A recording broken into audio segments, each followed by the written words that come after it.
Praise the Lord, सबको जय मसीह की। कैसे हैं आप लोग? परमेश्वर ने आज का दिन दिया, परमेश्वर को बहुत बहुत धन्यवाद देते हैं। वचन के लिए प्रार्थना करेंगे। महान अनुग्रहकारी पिता परमेश्वर, वचन पढ़ते हैं, गहरी बात बताएं, प्रत्येक जन को आपके हाथों में सौंपते हैं। सबसे महिमा ले, सारा गौरव आदर महिमा आपको देते हैं। उद्धार करता यीशु मसीह के नाम से मांगते हैं, आमीन।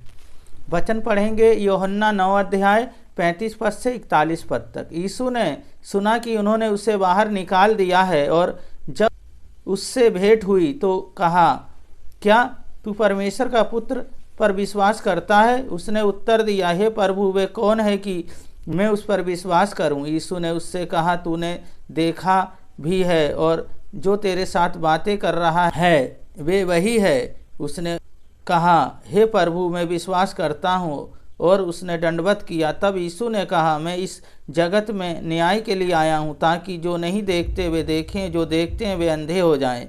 जो फरीसी उसके साथ थे उन्होंने ये बातें सुनकर उससे कहा, क्या हम भी अंधे हैं? यीशु ने उससे कहा, यदि तुम अंधे होते तो पापी न ठहरते, परंतु अब कहते हो कि हम जो देखते हैं, इसलिए तुम्हारा पाप बना रहता है। इस वचन को पढ़े जाने को परमेश्वर आशीष दें। यीशु मसीह कहते हैं, आत्मिक अंधापन से बचो। पहली बात, आत्मिक अंधापन। यहाँ जो जन्म का अंधा था उसे यीशु मसीह ने चंगा किया। अब उसके विषय में जांच पड़ताल हो रही है, कैसे अंधा था, ये कैसे चंगा हो गया। उसके माँ बाप को बुलाया गया, उससे पूछा गया। वो कहते हैं, ये तो सियाना है, अब इसी से पूछ लो।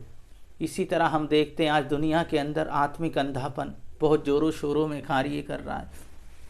यीशु मसीह को जानते तो हैं, पर उसके अनुसार जीवन नहीं जीते, उसके वचन के अनुसार जीवन नहीं जीते। दुष्ट आत्माएं उनके जीवन में कार्य करती है, उनके जीवन को तहस नहस करती है। तो हमें आत्मिक अंधापन से बचना है। दूसरी बात है, विश्वास हमें करना है। जब हम विश्वास करते हैं यीशु मसीह को, क्योंकि यीशु मसीह मुर्दों में से जी उठे, वो जीवित हैं, हमारे लिए मारे गए, गाड़े गए और हमारे लिए कुर्बान हो गए, क्योंकि उनके जैसा कोई नहीं। तो हमें विश्वास करना है। और तीसरी बात है, पाप क्षमा होंगे, और हमारे उन्होंने पाप मिटा दिए। हमारे लिए उन्होंने अपने लहू और रक्त को बहाया और हमारे पाप मिटा दिए। अब हमारे पाप उन्होंने ख़त्म कर दिए, और अब हमें पवित्र जीवन जीना है, उनके अनुसार जीवन जीना है, बड़े प्रेम और बड़े शांति के साथ जीवन जीना है। तो हम उनके साथ जीवन जीना है। शास्त्री फरीसी क्या करते थे? दोष लगाते थे, हमें दोष नहीं लगाना है। पहली बात है आत्मिक अंधापन, इससे बचना है। दूसरी बात हमें विश्वास करना। तीसरी बात हमारे पाप क्षमा हुए। तो ये तीनों बातें हमारे अंदर है, और हम परमेश्वर के अनुसार जीवन जीते हैं, तो हम उस आत्मिक अंधापन से बचते हैं। हमें परमेश्वर आत्मिक बातें बताते हैं, जो आत्मिक बातें बताने के लिए आए। प्रार्थना करेंगे। महान अनुग्रहकारी पिता परमेश्वर, प्रत्येक जन को आपके हाथों में सौंपता हूँ, आपके लहू में ढकता हूँ।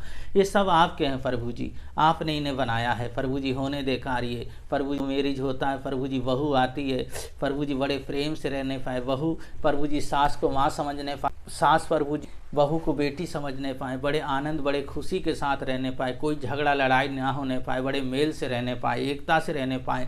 हम जानते हैं दुष्शक्तियाँ हैं प्रभु जी, झगड़ा लाती हैं, मनमुटाव लाती हैं, बीमारी लाती हैं प्रभु जी, आलोचना लाती हैं। सब में प्रभु जी विजयी होने पाएँ, और सब में सामर्थ्य से भरे रहने पाएँ। पिता पुत्र पवित्र आत्मा के नाम पे आशीषित करते हैं। सारा गौरव आदर महिमा आपको देते हैं। उद्धारकर्ता यीशु मसीह के नाम से मांगते हैं, आमीन।